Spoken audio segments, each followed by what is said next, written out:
Pale Mount Elgon kuna mtu anapigania kiti ya bunge ya Mount Elgon, anaitwa John Wasama.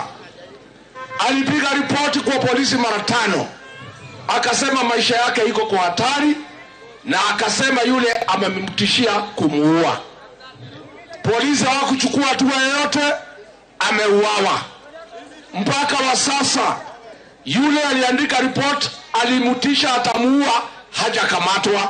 Mwaka ujao siku kama leo tarehe 10 mwezi wa 8 tutaamuka mapema tupeleke Kasongo nyumbani. 2027 tarehe 10 mwezi wa 8 tutaenda kwa polling station.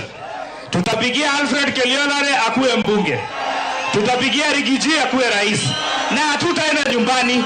Tutakaa mpaka kura ihesabiwe kwa vyovyote vile. Wewe tutakuchunguza next year. Ile cover up umefanya mauaji Kenya, mashamba Kiambu inaibiwa, wewe unafanya cover up. Hakuna kitu yote inaendelea uchunguzi Kenya. Kazi ya Mohamed Amin ni cover up ya mauaji na ukora ambayo inaendelea katika Jamhuri ya Kenya. Na wewe kwanza ulikuwa umefikisha miaka ya kwenda nyumbani.